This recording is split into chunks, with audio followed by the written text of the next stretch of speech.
nos aprestamos a levantar vuelo.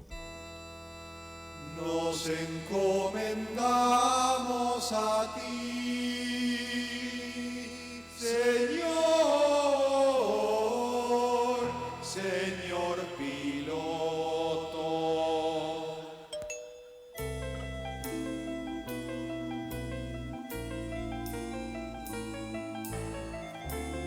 Ante cualquier emergencia, no pierda la calma, la tripulación le indicará el toilet más cercano. Los toilets se encuentran afuera a la izquierda. En caso de una súbita descompresión de la cabina, automáticamente caerá sobre sus cabezas parte del fuselaje. Nos conocimos allá por el 65, más o menos, en los coros de la facultad, en el coro de la Facultad de Ingeniería. En aquella época se hacían festivales universitarios intercorales y el coro de la Facultad de Ingeniería, había un pequeño grupo dentro del coro, en el cual estábamos casi todos nosotros, que amenizaba las fiestas de esos festivales con parodias de los mismos conciertos. Ahí había un viejo y querido amigo que desde hace mucho no está con ustedes. Gerardo Massana, que fue de alguna manera el que creó el grupo El Luthier. ¿Cómo se llamaba aquel primer grupo de la Facultad de Ingeniería? I Musicisti. ¿Ya era I Musicisti aún cuando fuera ese coro? En aquella época tuvo algunos nombres, los Tristes España Serenaders, el coro del Cotolengo de Santa Eduviges, tuvo varios nombres. Pero después llegó a ser I Musicisti durante un par de años, hasta que cuando sufrió una pequeña radiación de elementos que no siguieron, y los que estamos acá formamos hace 23 años, el 4 de septiembre de este año se cumplen 23 años, formamos Le Luthier. Por aquella época hubo un espectáculo que se llamó Imiló, o algo parecido, ¿no? Que se representaba, ¿dónde? En el Ditela. En el Ditela. ¿Por qué no nos cuentan cómo se presentaban en ese momento en el Ditela? Todavía no eran Le Luthier. No, porque el Imiló es la sigla de I Musicisti y las óperas históricas. ¿Qué hacían? ¿Ópera histórica? Bueno, hacíamos algo parecido a lo que hacemos ahora, un poco más complejo en el sentido de que hacíamos personajes con vestuario, en el grupo era más grande, éramos 10, 11. Fue el primer espectáculo, bueno, en realidad no, fue el segundo espectáculo al que tuvo acceso el público general, fuera ya del ámbito de los coros universitarios. Y fue un proceso natural de decantación, nos fuimos extendiendo medio sin quererlo. En realidad el origen fue porque, habiendo trabajado en artes y ciencias en el 66, para el público de Buenos Aires, ahí nos vio Norma Briski, Carlos del Peral, que estaban haciendo el espectáculo en el Ditela, fuimos a colaborar en ese espectáculo que se llamaba Mensana Incorpore Sano, y ahí de medio nos metimos en el Ditela, y al año siguiente propusimos un espectáculo íntegramente producido y pensado por nosotros, que fue Imilo. Fly Airways, Airways, vuele con Fly Airways. Fly Airways, Airways. Seguridad, puntualidad, eficiencia, todo eso lo encontrará en Europa y Estados Unidos. Nosotros lo llevamos. ¿A dónde está aquella experiencia del Ditela, que no solo fue importante para ustedes, sino para mucha gente y para la Argentina? En general, toda ella. Y para ustedes, dentro de ella. Sí, para nosotros fue muy importante, fueron muchos años, uno de Imilo, 2 de Blancanieves,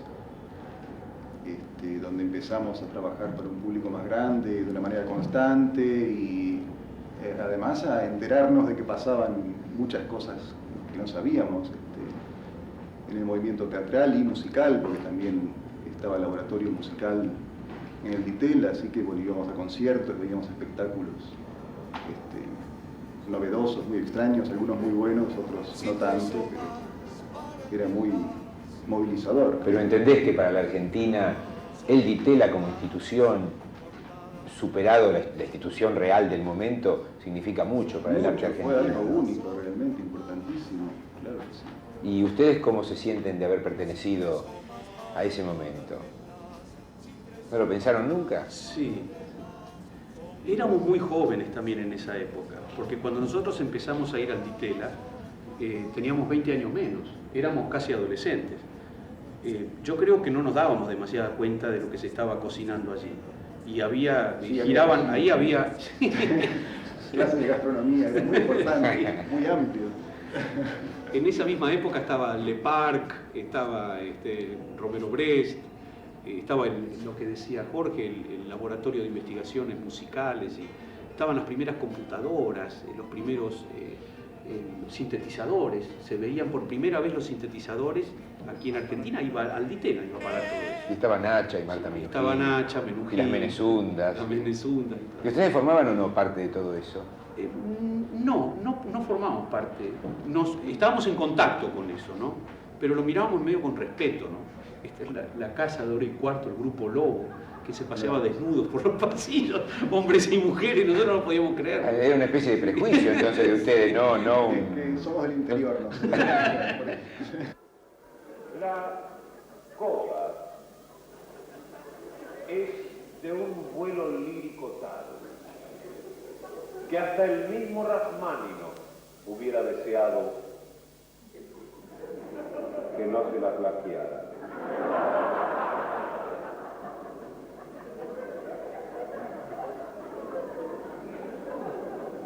Sobre el final ya, el concierto termina. Ahora, y antes de finalizar este comentario, 2 palabras sobre el solista. Realizó estudios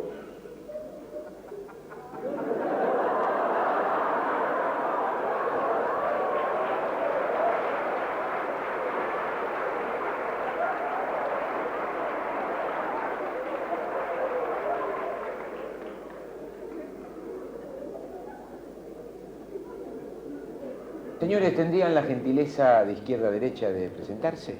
¿De la izquierda de quién? De la izquierda de acá.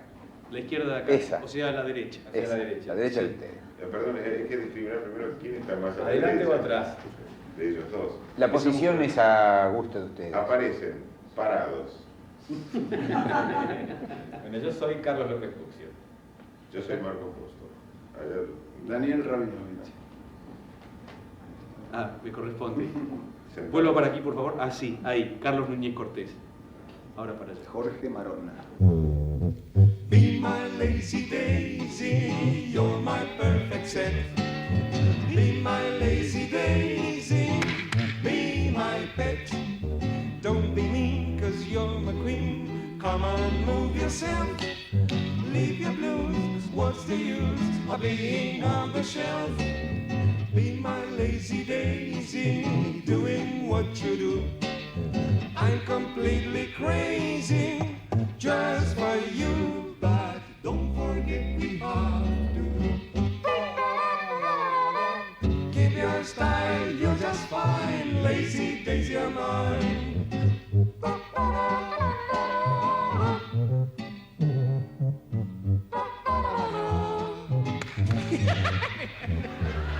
Don't be mean, cause you're my queen. Come on, move yourself. Leave your blues. What's the use of being on the shelf?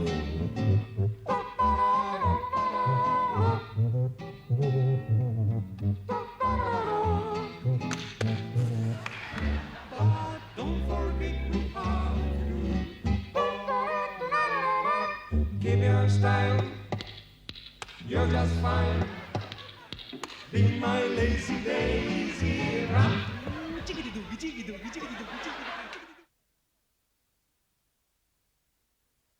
Contigo.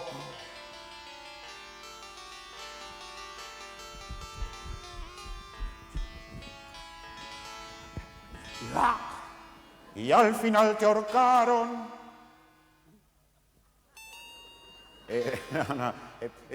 ¿Cómo escapaste a la horca?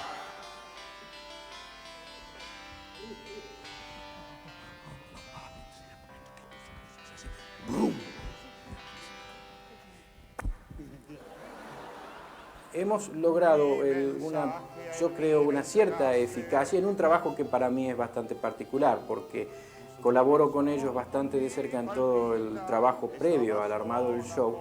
Luego ellos estrenan en Rosario, lo que para mí también es otro motivo de alegría, porque no deja de ser una distinción para la ciudad en la que yo vivo. Y ahí estamos también mucho tiempo juntos, y después ellos ya vienen a Buenos Aires, salen a hacer sus giras por todo el mundo, y por ahí pasan 1 año y medio, casi 2 años, en que prácticamente no los veo o sé de ellos a través de las revistas y de los diarios. Pero, como siempre, con el paso del tiempo, con el paso de los años, por último volvemos a encontrarnos y volvemos a trabajar en esto que nos gratifica tanto y que nos hace tan felices.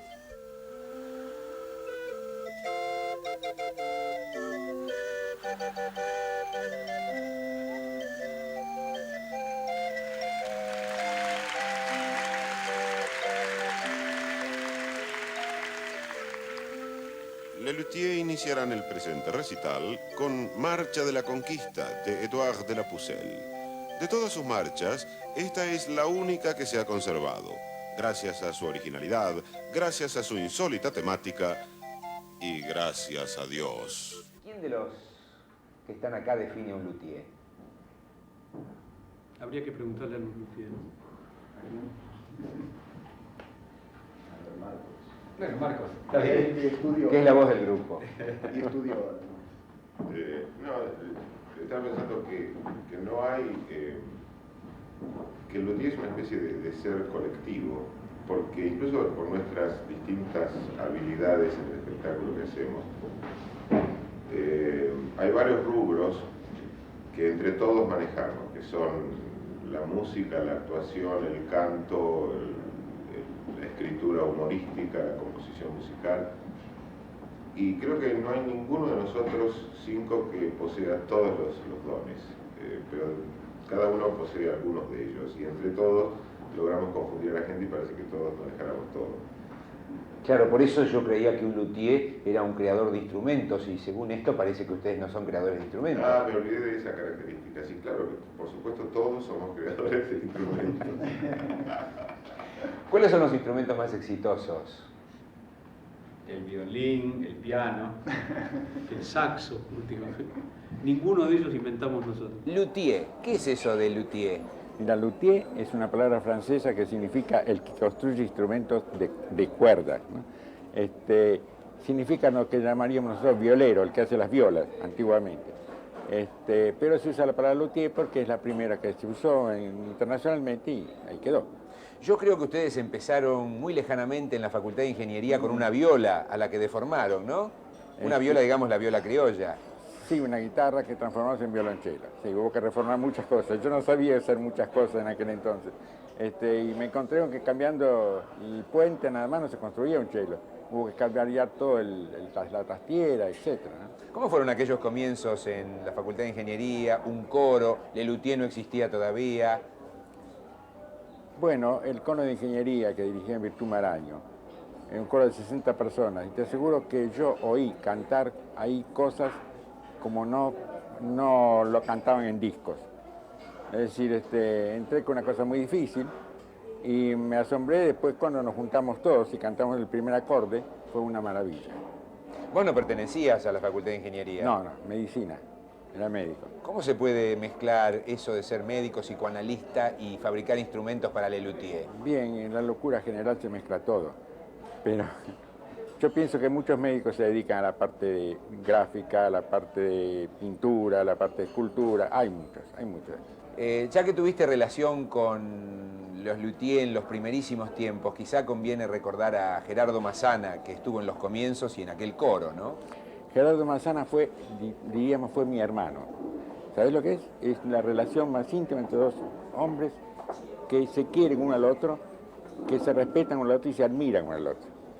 No hubo nunca un sí y un no. Y cuando falleció él, yo quedé muy solo. No solo por la pérdida de él, sino también el trabajo, quedé solo. Cuando trabajas con otro, si hay que poner esto así o así, vos tenés que decidir y le preguntás así o así. El otro dice, pues, todos dicen lo mismo. Pero cuando estás solo, no sabés a quién preguntar. Y tenés que resolver todo el doble de trabajo, más del doble. Así que Massana lo recuerdo siempre con mucho cariño. Todos los instrumentos me da la impresión de que tienen una cierta referencia a otro que se les parece. El latín al violín, la viola de lata a la viola. Cierto. Por ahí hay uno que parece un erque. Cierto, cierto. Pero hay algunos que no se parecen a nada. No por el parecido físico, sino por el sonido. Estoy terminando un instrumento que es como un timbal. Encima hay una lámina de goma muy estirada. Entonces se toca flotando con una goma de plástico. Y los sonidos son muy extraños. Yo los hice escuchar por ellos, por el luthier, grabado, y no sabían si eran cuerdas, si eran voces, si era canto. Ese no se parece a nada, no hay en el mundo un instrumento igual. Otros sí, en otros hay que estudiar mucho el instrumento que ya está hecho para sacar la experiencia de él. ¿Cómo empezó tu asociación con Le Luthier? Creo que manejamos, el grupo y yo manejamos más o menos la misma temática. ¿Cómo se produjo ese primer contacto? Yo creo que porque la gente que hace lo mismo o piensa por un lado se une, en definitiva, o a la larga o a la corta, se juntan. Ellos eran unos locos de la música, yo era una loca de la danza, y empezamos charlando en un bar en Punta del Este. ¿En qué año más o menos? Más o menos en el 73, 72. Hace mucha historia. ¿De qué charlaron? Charlamos de eso, del teatro. Charlamos de, por ejemplo, el director de ellos en ese entonces, Gerardo Massana, me preguntaba, decime, ¿cómo podemos contar un ballet? Y yo entonces les iba diciendo, y podés hablar de que el príncipe la levanta y le enseñaba los pasos, los nombres de los pasos. Todo era a un nivel amistoso, porque yo estaba haciendo un show en una sala y ellos hacían un show en otra sala. Pero oficialmente recién en el 79 se creó el primer espectáculo con ellos, en el Coliseo. Sin embargo, Esther, yo no recuerdo, porque he visto todos los espectáculos de Le Luthier, yo no recuerdo en el 79-80, no te recuerdo saludando junto con ese grupo de puros hombres que siempre han conformado los Luthier. Claro, porque me tenían un poco escondida. Después, cuando hicieron 20º aniversario, lo hicimos porque yo me siento una parte de ellos también. ¿Cómo se traduce música en broma a expresión corporal en broma? Yo todavía no sé por qué hago en broma. Creo que porque me sale a mí. Cuando nos vamos saliendo, supongo que ellos es la mirada de Le Luthier que hace que las cosas sean así. ¡Plum! He nacido para bailar y solo bailar me hace feliz. Como me gustaría saber bailar. Hicimos reír, hicimos llorar. Vamos, Gazúa, vamos, fuerza. Hicimos reír, hicimos llorar. Lástima que fue involuntario. En la vida a veces un fracaso nos hace trastabillar, pero en cambio en el ballet trastabillar nos hace fracasar.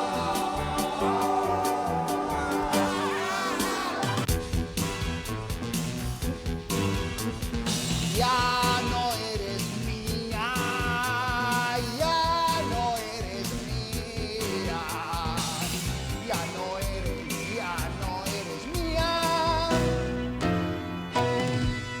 ya te vendí. No me molesta que no seas bella, no me molesta que no seas hermosa, que no seas hermosa, todos tenemos algún defecto, algún pequeño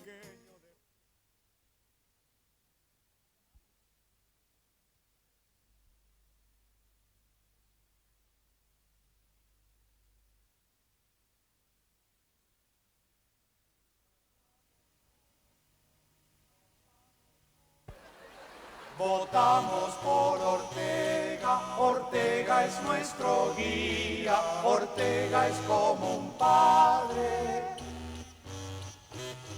un hermano o una tía. Luego de nuestros 3 días de gobierno, el doctor Rodríguez nos acusó de haber emprendido proyectos faraónicos.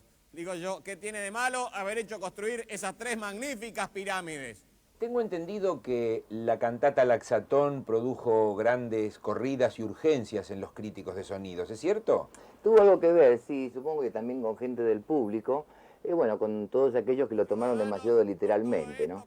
Pero supongo que también era un efecto de la época, un poco el redescubrimiento de algo, el redescubrimiento de un humor quizás un poco olvidado, en la medida que Les Luthiers son una forma de antecedentes en todo caso. Yo digo que son forma de antecedentes porque ellos tienen que estar inspirados en algo, lo que pasa es que nunca pude estar muy seguro en qué o en quién. Aníbal, ¿por qué Les Luthiers? Porque es más elegante, ellos siempre fueron un conjunto de instrumentos informales, además era una forma de iniciación hacia fines de los 60, principios de los 70, ir a ver a Les Luthiers, sobre todo con la voz de Marcos Munstock anunciando eso. Pero también son, por ejemplo, para mí, a medida que he ido pasando por distintos medios y hago un inventario, un poco La Opinión en su momento, después La Hoja, La Voz, Somos, actualmente Clarín, Humor, he tenido que ir haciendo comentarios de Les Luthiers y a lo largo del tiempo repitiéndome y siempre con una frustración, porque buscaba algo distinto que escribir sobre Les Luthiers. Y ya lo había escrito Ernesto Shaw, que Les Luthiers son una forma de la felicidad. Y nunca pude escribir algo mejor que eso. Aníbal, y teniendo en cuenta justamente tu preocupación por el sonido, a mí siempre me tuvo intrigado cómo funcionaba el contrachicharrone da gamba. Bueno, es algo que yo tampoco he podido descubrir, les he hecho más o menos unas 7 entrevistas, alguna vez intentaron explicármelo, pero me pasa lo mismo que con las leyes económicas, y le pasa lo mismo a los economistas también, ellos tampoco las entienden. ¿Y vos crees que Les Luthiers los podrían explicar? Ellos lo intentan, pero supongo que se explican por sí mismos, como toda obra finalmente de arte, como toda obra de humor, el contenido es la forma y es el fondo, y todo está ahí relacionado, ¿no? ¿Desde cuándo los conoces? Los conozco desde principios de la década del 70. Ahora con seriedad, porque una vez tuvieron un inconveniente. Aquel momento en que el Alt Pipe Avara pinchó una goma en el escenario, ¿lo recordás? No, en ese momento yo estaba dormido. Desde aquel primer momento nunca se propusieron que hubiera una suerte de director o de coordinador de todos, porque da la impresión de que Les Luthiers no tiene un director. Hubo directores, algunos directores generales, otros directores de áreas y demás. Yo me acuerdo que en Blancanieves y los 7 pecados capitales, que también fue la temporada del 69 y el 70, en el Ditela, Marcos era el director. Marcos dirigía Blancanieves. Y yo tenía un modesto puesto de maestro de ensayo, dirigía la parte de música. Había así roles así de dirección.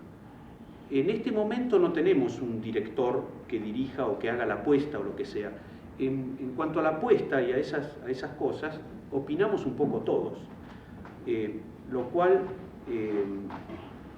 digamos que nos demora un poco, hace la cosa un poquitito más lenta, ¿no? Pero intervenimos todos, opinamos, nos peleamos y demás, y vamos decidiendo cómo se va a poner cada obra.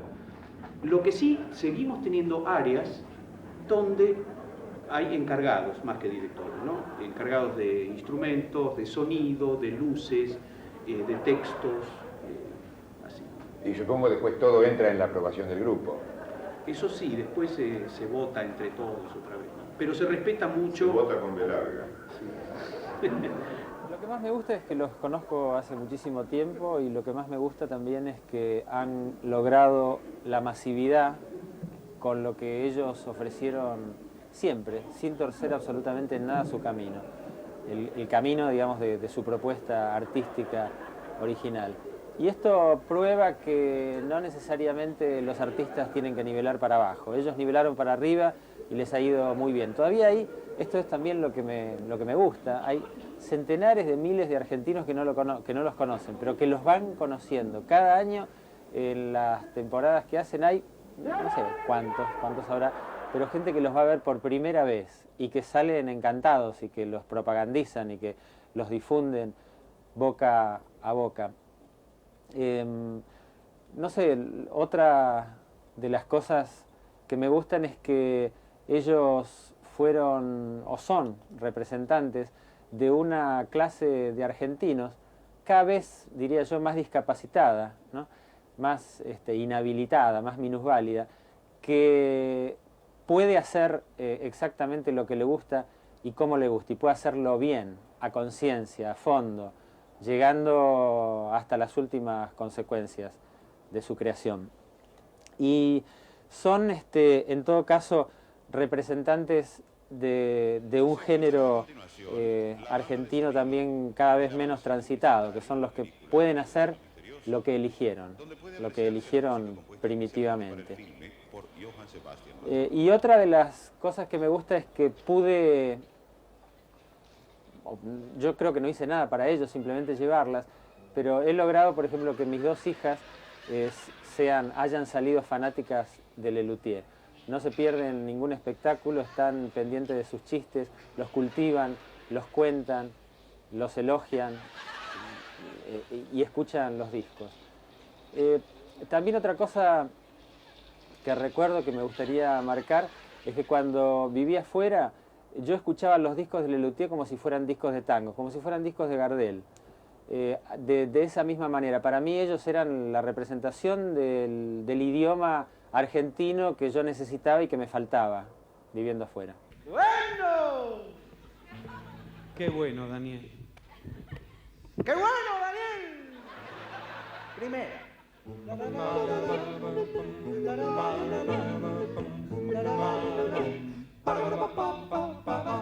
Mi caballo es el mejor, aunque a alguno esto le duela.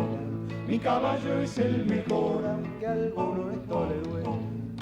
Galopando casi vuela, si le clavo las rueditas pequeñas, metálicas, dentadas, que se fijan a la bota del jinete, que se clavan en las carnes del caballo al galopar.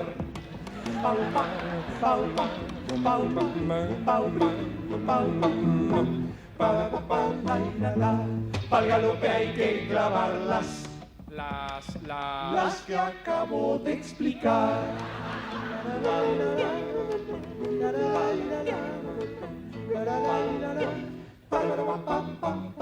Elegante ha de vestir el cantor de serenatas, elegante ha de vestir el cantor de serenatas.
músico de los músicos serios, antes de entrar a Lelutier.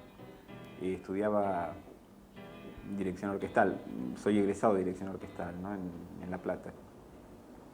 Y se me cruzó este grupo, que bueno, es preexistente a mí, como una variante muy divertida de hacer las cosas, ¿no? Y como una forma de aplicar lo que yo sabía de una manera muy rendidora, por otra parte.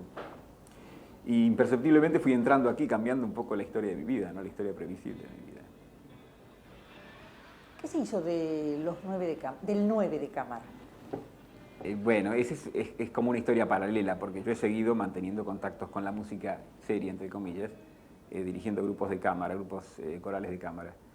El primero de los cuales fue ese 9 de cámara del que vos hablás, que fue muy importante para mí. Yo hice una experiencia de 10 años, donde aprendí un montón de cosas con ellos, ¿no? Además eran muy buenos. Ese grupo se transformó hacia el 79 en un nuevo conjunto que se llama Estudio Coral de Buenos Aires, que es mi instrumento, digamos, de hacer música de la serie todavía hoy, ¿no? ¿Tus hijos? Son muy lindos. Y han crecido muy bien. Mi hijo mayor tiene 17 años. y somos muy amigos. ¿Está por ingresar al conjunto? No creo que exista alguna vez un luthier de hijos del luthier.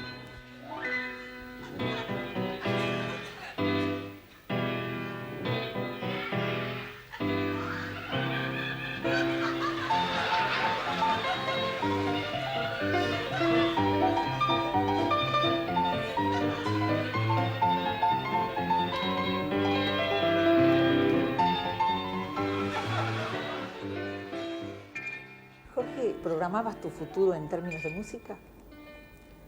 No sabía lo que haría, pensaba, no sé, lo más cercano era la medicina, mi padre era médico. Y vine a Buenos Aires dispuesto a estudiar medicina y bueno, abandoné muy rápidamente, hice el curso de ingreso y me era claro que no era para mí eso. ¿Y qué es lo que era para vos en aquel entonces? La música seguía gustándome muchísimo. De todos modos, dar el salto, decidir hacer música fue una cosa bastante difícil. Pero ya estaba trabajando con luthier, eran nuestros primeros trabajos y me daba para mis gastos. Yo tenía 18 años, 19. Luego empecé a acompañar cantantes también y a trabajar muy rápidamente. ¿Sos compositor? Sí, estudié muchos años composición, compuse obras para espectáculos teatrales, música contemporánea, me han estrenado algunas obras. Estoy en una agrupación de músicos, la agrupación Nueva Música. ¿Te parece que hacer humor con Le Luthier es un trabajo serio? Sí, claro que lo es. Sí, nos da mucho trabajo además, es muy pesado, muy difícil. Sí, cierto, es totalmente serio. Yo nací en Santa Fe, en la ciudad de Santa Fe, y luego aquí viví primero en Pueyrredón y Paraguay, después en el Abasto, en Anchorena y Tucumán, y ahora vivo en Belgrano, entre Palermo y Belgrano. Tu papel, Marcos, dentro del conjunto, no es exactamente el de músico. Más es exactamente el de no músico. Precisamente por eso quería preguntarte, ¿cómo se produjo tu inserción? ¿De dónde venías? Cuando empezó el grupo en su prehistoria, yo en realidad la cosa era menos discriminada. Yo cantaba en el coro, sí, era músico en ese nivel. Y me metí a través de la otra parte, de la parte teatral, digamos, del asunto, la no musical. Y ahora mi inserción, mi dificultad con la música es un puñal clavado en mi pecho. Pero se ve que me toleran igual, me quieren igual. Podían usar tus cualidades como bajo, como barítono tal vez.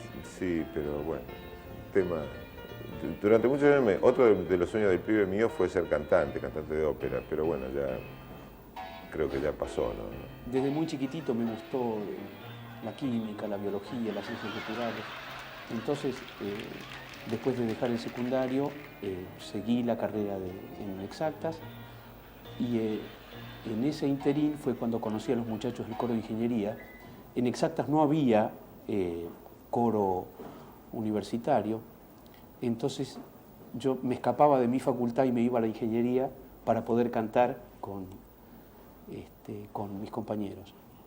Y mientras tanto estudiaba piano, seguía todos mis estudios de música. Muy ecléctico, hice toda la carrera. Y después cuando empezó a crecer todo este asunto, esta loca cosa que es Le Luthier, lógicamente tuve que optar entre dejar esa vieja cosa y dedicarme de lleno a mi profesión, ¿no? Que es esta. Me imagino el terror de tus padres. Sí, fue una decisión muy brava. Yo ya en aquella época ya estaba bastante independizado, ¿no? Pero mis viejos, por supuesto, seguían diciendo, bueno, no te olvides que nunca vas a dejar de ser químico, ¿no? Porque en cualquier momento podía volver otra vez a la profesión, ¿no?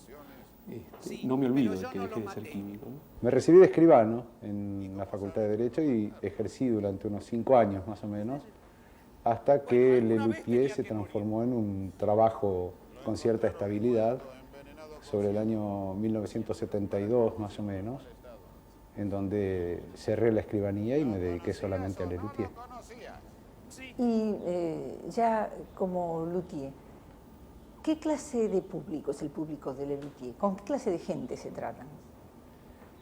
Creo que es todo el público de teatro en general.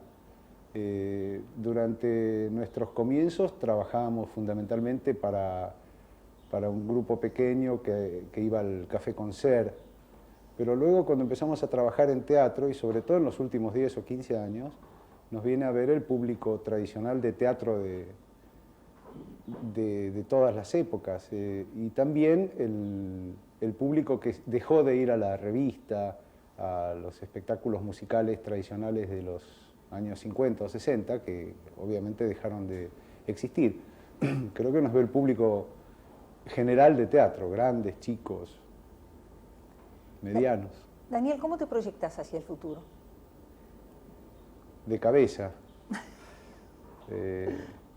a través de mis hijos, de mi familia, y supongo que de Lelutier también es quizá lo más importante que hice. ¿Cuántos hijos tenés? 2, Inés y Fernando, 18 y 16.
Ustedes accedieron, vamos a usar esa palabra que se usa siempre, al Colón.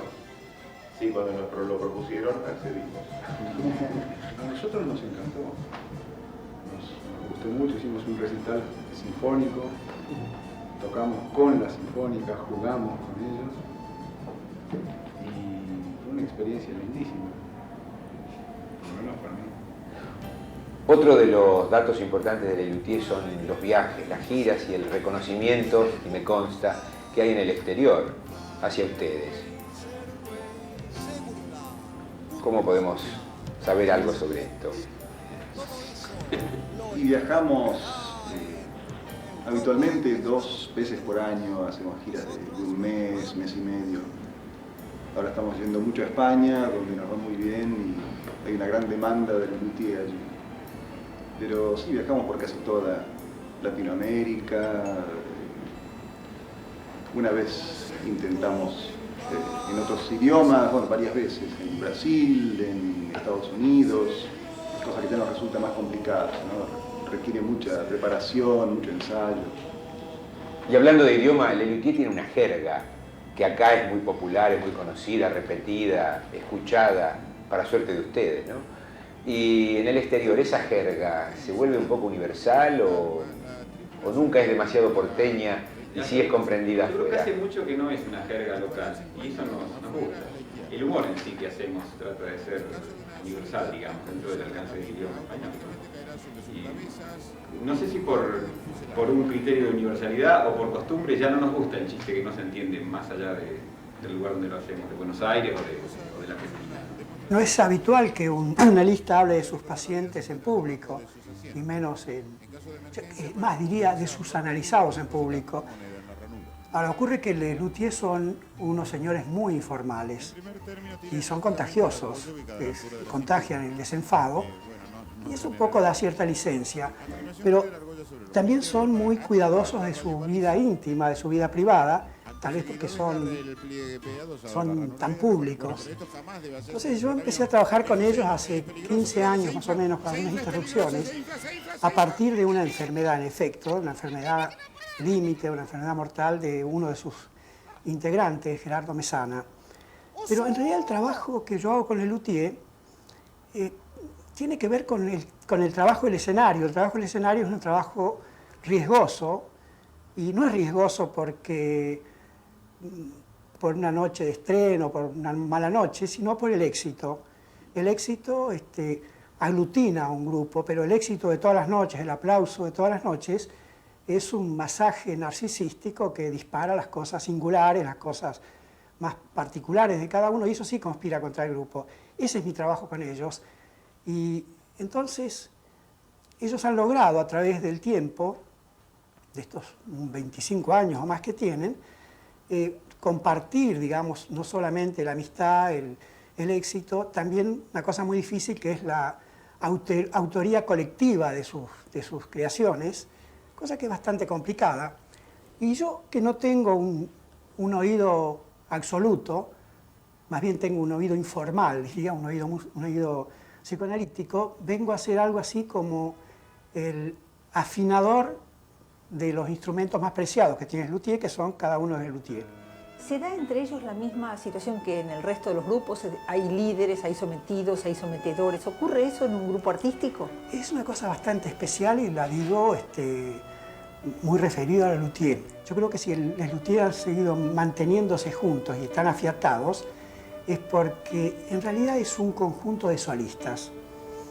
Cada uno se desarrolla en su singularidad y quizás ese es el éxito del grupo.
nervioso?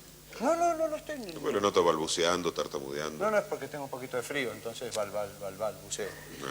Seguro que no sabe alguna cosa que no me quiere contar, que no me está ocultando alguna información. No, ¿qué le voy a ocultar? Yo soy un simple pastor. Hace 20 años que crío pianos. Que toco las ovejas. Que crío ovejas. Yo crío las... Esta no es la mano de un pastor. ¿Y esta?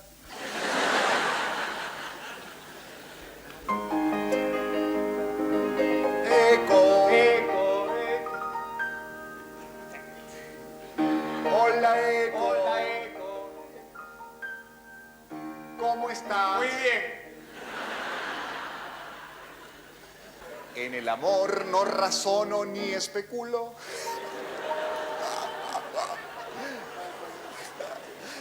Y por eso estos versos articulo. Y finalizo de este modo mi cuarteta. ¡Culo, culo y culo! Oh sol, oh sol, oh sol, oh sol, oh sol. O sol que manche ardente, o sol cocinero da gente, o sol tan firme e bruñido, o sol de fogo encendido, que quema hasta agua perdido, o sol sostenido, o sol bemol. Eu gosto de tirar-me na areia da praia sereia, assando meu corpo gentil, assando de frente e perfil. Eu gosto hasta o paroxismo, com o bestialismo do sol do Brasil. Que costa do sol está à vista, é verdadeiro solista. Eu contarei uma história que aconteceu uma vez numa praia... Numa praia... Ei! Ei! Oh! Que aconteceu? Oh, meu Deus! Oh.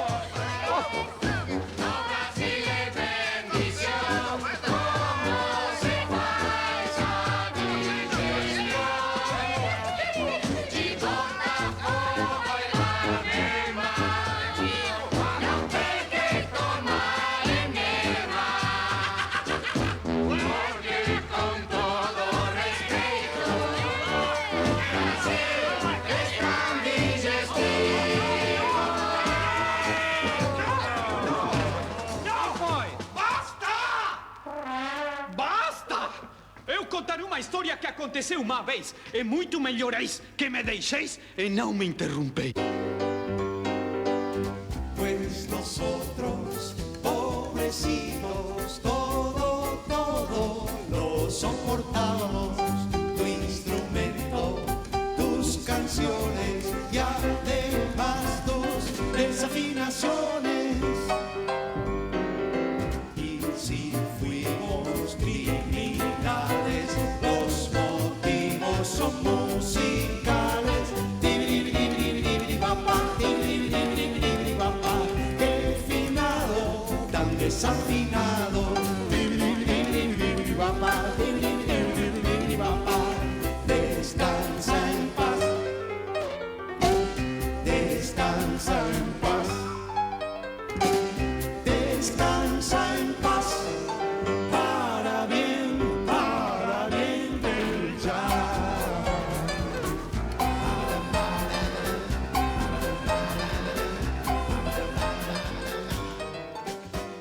Era en una tarde de plenilunio, en la selva de Curuzucuatián. Yo paseaba triste con mi jangada, iba por la tierra arrastrándola, y ya muy adentro en la selva espesa, la bella indiecita yo descubrí. Me acerqué prendado de su belleza y muy dulcemente le dije así.